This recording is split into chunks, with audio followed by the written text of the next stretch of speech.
Assalamualaikum warahmatullahi wabarakatuh. Innal hamdalillah nahmaduhu wa nasta'inuhu wa nastaghfiruh.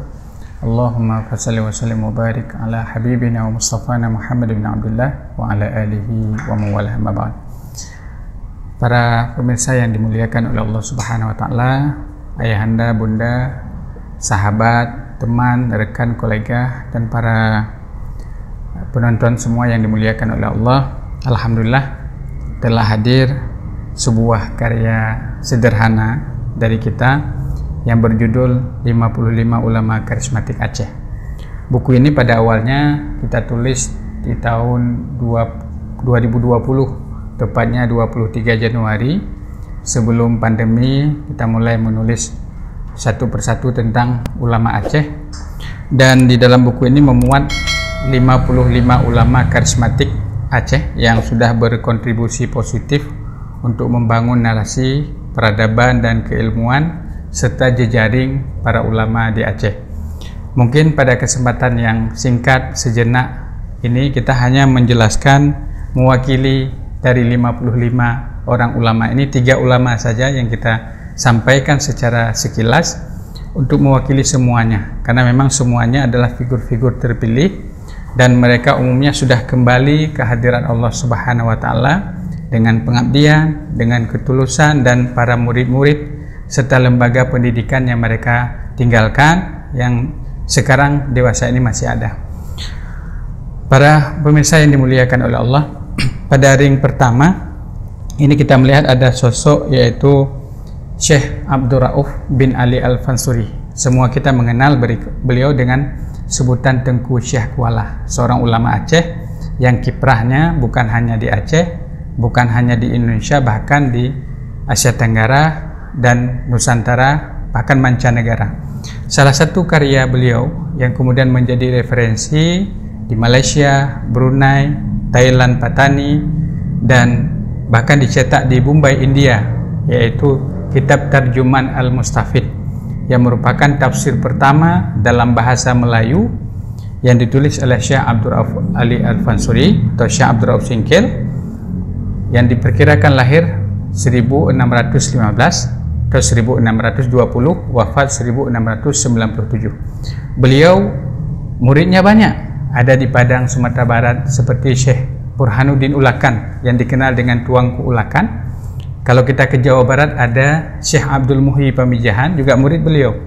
Bahkan murid beliau ini sampai ke Malaysia, Terengganu, Tokku Pulau Manis, yang mengulas atau mensyarah syarah hikam karangan Imam Ibnu Athaillah As-Sakandari. Jadi Syekh Abdul Rauf As-Singkili telah berjihad dengan tulisan, berjuang dengan tulisan.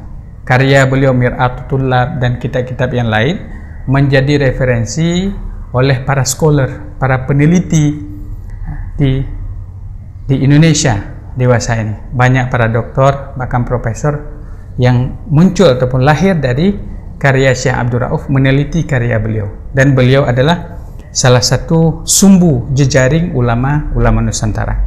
Pada era beliau juga ada di sini ada Syekh Nuruddin Araniri dan banyak ulama-ulama yang lain, Syekh Samsuddin Pasai, Syekh Hamzah Fansuri, dan para ulama yang lain yang hidup sezaman dengan Syekh Abdul Rauf Al-Fansuri. Jadi pada poin yang pertama, para ulama Aceh pada era ini 1600 sampai akhir daripada 1700 telah berkontribusi dalam dunia literasi tulis menulis dengan kitab-kitab yang mereka susun.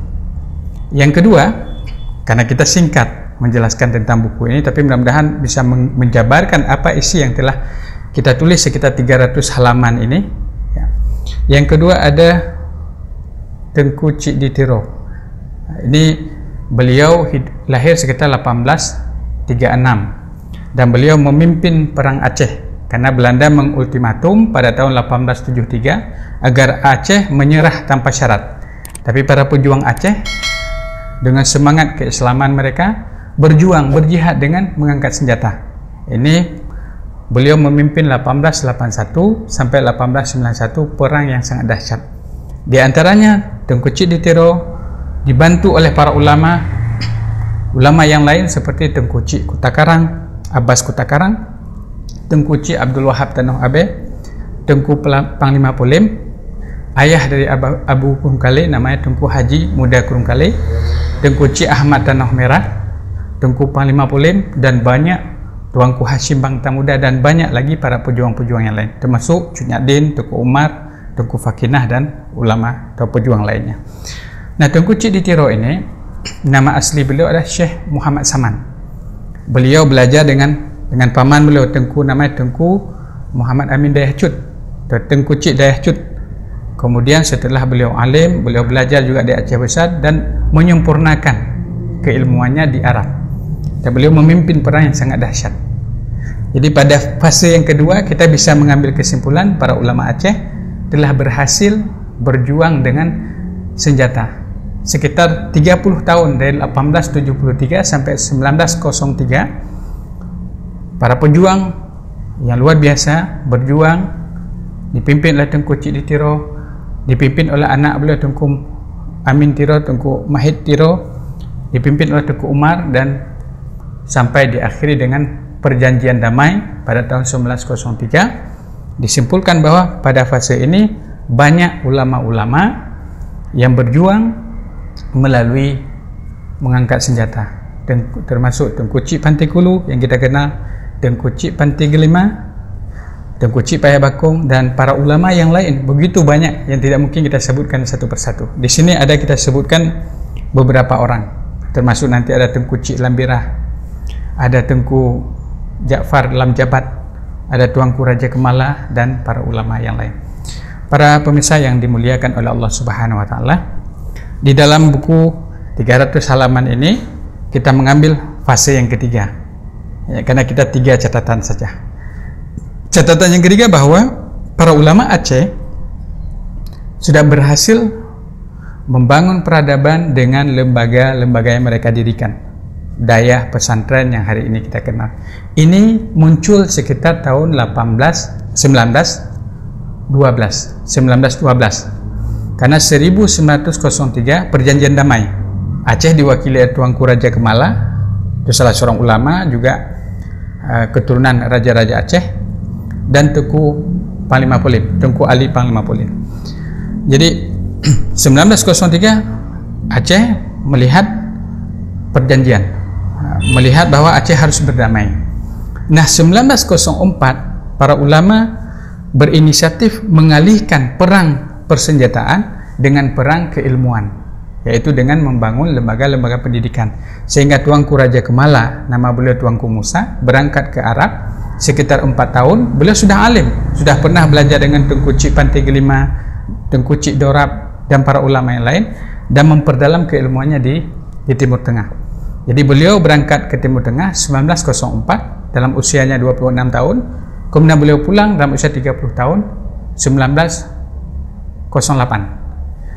Abu Kurungkale yang kita kenal, ini fase ini mungkin identiknya Abu Kurungkale yang kita kenal, ke Arab 1909. Beliau pulang 1915, sekitar 6 atau 7 tahun beliau di Arab di sana.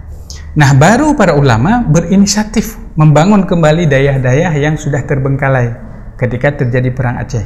Sehingga di 1912 pulang ulama Tengku Cik Lambirah, salah seorang ulama dari Aceh Besar, yang lahir sekitar 1870. Kemudian adiknya juga ulama, namanya Tengku Cik Lamjabat, yang lahir 1872. Mereka berangkat ke Timur Tengah 1906 sampai 1910, sekitar 4 tahun mereka di sana, dan membangun pesantren di Lambirah, Lamjabat, ini sekitar 1912 atau 1914. Abu Kurungkale yang merupakan salah satu sumbu rujukan para ulama Aceh yang generasi berikutnya, termasuk Abu Syekh Mud, Abu Ali Lampisang, ini dari Abu Kurungkale. Jadi beliau, Abu Kurungkale, membangun lembaga pendidikannya tahun 1916, Dayah Kurungkale. Kemudian ada ulama di Lambu yang kita kenal dengan Tengku Haji Muhammad Saleh, Abu Lambu, ini 1916 juga. Kemudian ada ulama yang lain juga membangun pada 1916. Adapun Abu Indrapuri, namanya Tengku Haji Ahmad Hasbullah Indrapuri, beliau membangun pesantrennya sekitar 1923, karena beliau 1922 diminta oleh ulama Aceh untuk mengabdi pulang. Beliau di Malaysia, sudah di Arab sekitar 15 tahun, pulang ke Malaysia, diminta oleh Abu Kurungkali dan juga Tuanku Raja Kemala untuk mengabdi di Aceh. 1923 beliau bangun, nama dayahnya Dayah Hasbiyah, yang merupakan dayah sentral juga pada masa itu yang bergelut dalam Al-Quran. Bahkan Syekh Mudawali juga salah satu murid daripada Abu Indrapuri, juga Abu Kurungkali. Di Belampidi khususnya ada seorang ulama dari Lu'nga beliau. Jadi beliau orang Lu'nga, namanya Tengku Syekh Teku Mahmud bin Teku Ahmad. Beliau belajar di Kurungkali, kemudian belajar di Malaysia, Dian Kedah Malaysia, kepada Tengku Cik Muhammad Arsyad Dian. Kemudian ada Tengku Cik Umar Dian, belajar di sana sekitar 5 tahun. Sudah beliau mendalami di Kurungkali, pulang sekitar 1925. Jadi Belampidi setelah pemberontakan Tengku Pekan, maka Belanda ingin ulama yang lain, karena ada Tengku Yunus Long yang kita tidak perlu cerita secara mendetail. Dikirimlah seorang ulama dari Long ke Belampidi pada 1927. 1928 Abu Syehmud, ini samping Syekh Mudawali, Abu Syehmud ini mendirikan pesantren yang disebut dengan Bustanul Huda. Nah, Bustanul Huda ini beliau pimpin dari 1928 sampai beliau wafat 1966. Dan beliau banyak muridnya, termasuk Abu Ibrahim Waila itu berguru kepada Abu Syehmud.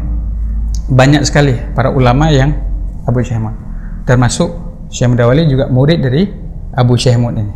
Kemudian ada Abu Bilal Yatim, murid dari Abu Syehmud. Ada Abu Ja'far Lailun, murid daripada Abu Syehmud. Ada Abu Adnan Bakungan, murid daripada Abu Syehmud. Jadi Abu Syehmud ini juga sentral para ulama Aceh. Beliau lahir sekitar 1889. Para pemirsa yang dimuliakan oleh Allah Subhanahu wa taala. Jadi pada sisi yang ketiga, kalau kita ingin melihat bahwa para ulama Aceh telah sukses berkontribusi dalam lembaga pendidikan. Nah, dari sini, dari Abu Syehmud, kemudian nanti para ulama yang lain, jejaring yang kita sebutkan di sini, bahkan sampai pada masa setelah beliau wafat tahun 66, digantikan oleh menantu beliau, namanya Abu Hamid Kamal. Ini di sini juga ada. Dari 66 sampai tahun 80. Nah, setelah tahun 80 Abu Hamid ini wafat. Abu Hamid ada muridnya satu orang di sini namanya Tengku Basyah, Tengku Tenom nama. Yang kemudian setelah Tengku Tenom meninggal, digantikan oleh gurunya, yaitu guru besar juga di Mesra, yaitu Abu Qasim TB. Ini guru daripada para guru di Dayah Abun Samalanga, Abun Aziz Samalanga. Jadi 1980 wafat atau meninggal Abu Hamid Kamal, diganti oleh ulama lain yang sangat dikenal di Belampidi, yaitu Tengku atau Abu Muhammad Syammar Fali. Abu Syammar Fali ini foto beliau, di samping Abu Lam Ate, di sampingnya Abu Birin atau Tengku Qasim TB. Nah, di bagian akhir di sini kita letakkan Abu Tumin Bang Blahdi.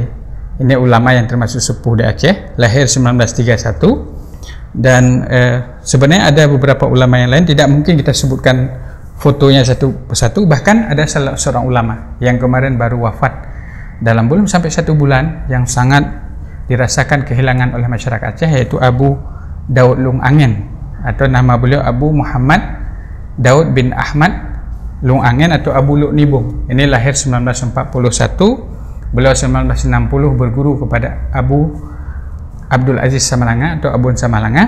Kemudian tahun 1971 beliau bangun pesantren di Luk Nibung atau dikenal dengan Lung Angen. Ini adalah murid senior daripada Abun Aziz Samalanga. Juga ada dalam tulisan kita ini, dan menjadi alhamdulillah jadi referensi yang di-share oleh berbagai pihak. Dan juga umumnya tulisan yang kita tulis ini sudah ada pertanggungjawaban ilmiah, artinya dari para murid, dari keluarga, dari cucunya dan semuanya merespon positif, bahkan di-share secara publik, bahkan alhamdulillah di Jakarta juga oleh beberapa media di Jakarta, di Padang, bahkan di Aceh ada lebih daripada 15, bahkan lebih daripada 20 media sudah mengupload tulisan-tulisan yang kita buat ini, walaupun belum maksimal. Makanya kritik, saran, kita harapkan dari para pembaca yang nanti membeli buku ini, mudah-mudahan buku ini menjadi sebuah kontribusi ilmiah. Di tengah kita ingin mencari figur, juga ingin mendalami sejarah ulama Aceh, jejaring silsilah sanadnya. Mungkin demikian yang bisa saya sampaikan sebagai penulis yang sangat lemah kekurangan, banyak kekurangannya, tapi mudah-mudahan coretan-coretan yang kita bukukan dalam buku ini menjadi sebuah serpihan atau menjadi kontribusi walaupun tidak besar untuk menutup sebuah ruang yang mungkin hampa belum diisi dengan tulisan-tulisan. Mudah-mudahan ini satu referensi yang bisa menjadi referensi kita bersama. Maka jangan lewatkan, miliki segera insyaallah. Qul qouli hadza wa astaghfirullah li wa lakum. Assalamualaikum warahmatullahi wabarakatuh. Ilmu tanyo benar, amai tanyo benar, kure tanyo benar, ngak selamat dunia akhirat.